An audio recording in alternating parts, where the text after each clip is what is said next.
भारी जुर्मानों के खिलाफ ट्रांसपोर्टर्स की पहिया जाम हड़ताल। बलूचिस्तान, सिंध और पंजाब के बेशतर शहरों और इस्लामाबाद के बस अड्डे बंद। ट्रांसपोर्टर्स और पंजाब हुकूमत के मुज़ाकरात का पहला दौर नाकाम रहा। मुज़ाकरात का अगला दौर आज दोपहर 2 बजे होगा। पाकिस्तान ट्रांसपोर्ट मुत्तहिदा एक्शन कमेटी के रहनुमाओं का पंजाब हुकूमत से ट्रैफिक ऑर्डिनेंस 2025 फौरी वापस लेने का मुतालबा। प्रेस कॉन्फ्रेंस में कहा, ट्रैफिक ऑर्डिनेंस 2025 मंजूर नहीं। भारी जुर्माने ट्रांसपोर्टर्स के साथ जुल्म है। जब तक ऑर्डिनेंस वापस नहीं लिया जाता पब्लिक ट्रांसपोर्ट नहीं चलेगी। गुड्स ट्रांसपोर्ट, मिनी बसदा, लोडर्स और रिक्शे भी हड़ताल में शामिल होंगे। इंट्रासिटी, बैनुल अजलाई और बैनुल सूबाई ट्रांसपोर्ट बंद रहेगी।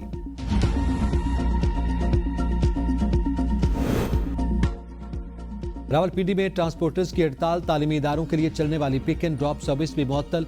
पिक एंड ड्रॉप वैन्स घरों पर न पहुंच सकी। हड़ताल के बायस वालिदैन खुद बच्चों को तालीमी इदारों में छोड़ने पर मजबूर। अहम शाहराहों पर सुबह सवेरे पब्लिक ट्रांसपोर्ट की नकल हरकत भी न होने के बराबर रही।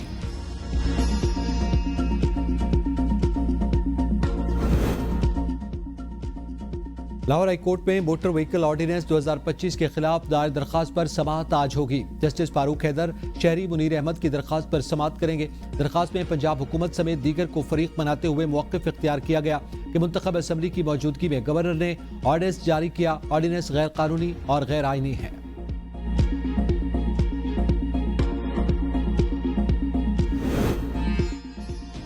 इंडोनेशिया के सदर प्राबोवो सुबियांतो पहले सरकारी दौरे पर आज पाकिस्तान आएंगे। तिजारत, सरमायाकारी और दिफा समेत कई शोबों में ताउन पर बातचीत होगी। पाकिस्तान और इंडोनेशिया के दरमियान मुत्तादिद मफाहमती याददाश्तों पर दस्तखत मुतवक्के। इंडोनेशिया के सदर की सदर आसिफ जरदारी, वज़ीर आज़म शहबाज शरीफ और chief of defence forces field marshal Syed Asim Munir से मुलाकातें शेड्यूल हैं।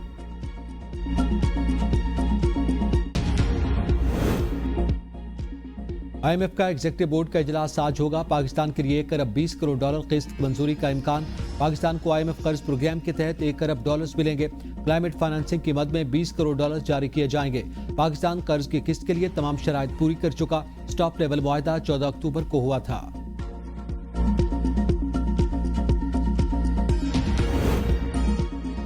भारत का रवैया मौसर इलाकाई ताउन में बड़ी रुकावट है। सदर ममलिकत और वज़ीर आज़म पाकिस्तान का सार्क चार्टर डे की 40वीं सालगिरह पर पैगाम। सदर जरदारी ने कहा कि बामी एहतराम और ताउन से खित्ता ज्यादा पुरअमन और खुशहाल हो सकता है। गुज़िश्ता 11 बरस से सार्क अमली तौर पर जमूद का शिकार है। भारत का रवैया मौसर इलाकाई ताउन में बड़ी रुकावट। वज़ीर आज़म शहबाज शरीफ ने कहा कि 40 बरस कबल सार्क की बुनियाद रखी गई। मकसद मुकालबे को फरोग था। बदकिस्मती से इलाकाई सियासी अवामिल के बायस ये मकासद हासिल नहीं हो सके। उन्होंने पुरअमन, मुस्तहकम और खुशहाल जनूबी एशिया की तश्कील के लिए मिलकर काम करने की जरूरत पर जोर दिया। मुस्लिम ममालिक में मुआशी ताउन वक्त की आम तरीन जरूरत। चेयरमैन सेनेट यूसुफ रजा गिलानी का मलेशिया में मुनक़दा ग्लोबल मुस्लिम बिजनेस फोरम 2025 से खिताब।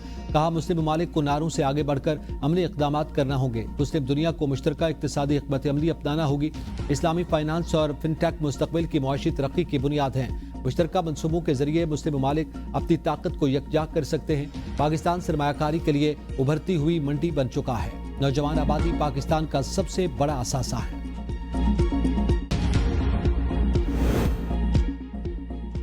अडियाला में बैठे मुजरिम को मुल्की इस्तेहकाम से खेलने की इजाजत नहीं दी जा सकती। वज़ीर दिफा ख़ाजा आसिफ कहते हैं, अफवाज रियासत पाकिस्तान की नजरियाती जोग्राफियाई सरहदों की अमीन है।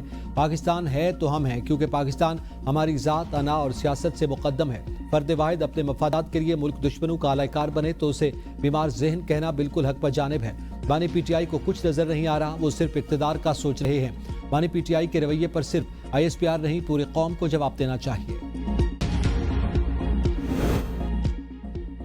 हम पर करप्शन के इल्जामात लगाने वाले अपने गिरबानों में झांके। 5300 अरब की करप्शन की निशानदेही IMF ने की। ये उनकी गुड गवर्नेंस है। वज़ीर आला खैबर पख्तूनख्वा सुहेल अफरीदी का पेशावर में जलसे से खिताब। कहा, खैबर पख्तूनख्वा में गुड गवर्नेंस है, इसलिए तीसरी बार लोगों ने PTI को वोट दिया। सूबे में कई सालों से ऑपरेशन हो रहे हैं, मसाइल हल नहीं हुए। पॉलिसियां तब्दील की जाए। कारकुनान का डी चौक जाने का अरमान जल्द पूरा किया जाएगा। जाली वफाकी वज़रा की प्रेस कॉन्फ्रेंस के बावजूद हम तसादुम की तरफ नहीं गए। बानी की रिहाई, आज़ाद अदलिया और मीडिया की आज़ादी के लिए जद्दोजहद जारी रहेगी।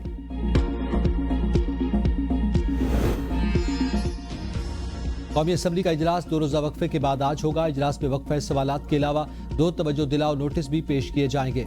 कौमी इदारा बराए लोक और रिवायती विरसा लोक विरसा तरमीमी बिल पेश किया जाएगा। कौमी ज़रूरी तरक्याती तिजारत और ग़िज़ाई तहफ़्फ़ुज़ अथॉरिटी बिल भी एजेंडे का हिस्सा। अरकान नुक्ता एतराज़ पर अपने ख्यालात का इजहार भी करेंगे। लाहौर में कलिमा चौक कंटेनर और गुलबर्ग में पुलिस की गाड़ियां जलाने का मुकदमे का जेल ट्रायल। इंसदादी दहशतगर्दी की अदालत में प्रोसिक्यूशन के गवाहान बयानात पर जरा के लिए पेश होंगे। मुल्जिमान के वकला गवाहान के बयानात पर जरा करेंगे। गुलबर्ग में पुलिस की गाड़ियां जलाने के मुकदमे में अदालत ने डॉक्टर यास्मीन राशिद के वकील बुरहान मुअज्जम को तलब कर रखा है। सानिया नौबई क्लब चौक दीवार के गेट पर हमले के मुकदमे के चश्मदीद गवाहान पर जरा के लिए आज अदालत पेश होंगे।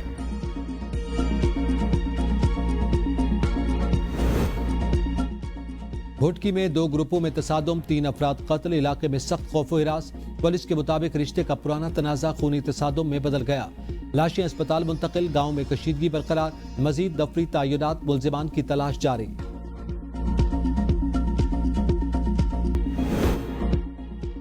पाक बहरिया के जहाज यमामा का बहरा अरब में ऑपरेशन। $30 लाख मालियत की मंशियात बरामद। ISPR का कहना है कि पाक बहरिया की कार्रवाई गैर कानूनी सरगर्मियों के खात्मे के अज़्म की अक्कास है। सदर, वज़ीर आज़म और वज़ीर दाखिला का कामयाब कार्रवाई पर पाक बहरिया को खिराजे तहसीन। जंगबंदी के बावजूद इसराइल के गजा पर हमले, 7 अफराद शहीद। शुमाली गजा में ड्रोन हमले में 70 साला खातून और उसका बेटा भी जाँ बहक। इसराइल के खान जोनस पर भी फिजाई हमले, मुतादिद इमारतें तबाह, कई अफराद जख्मी।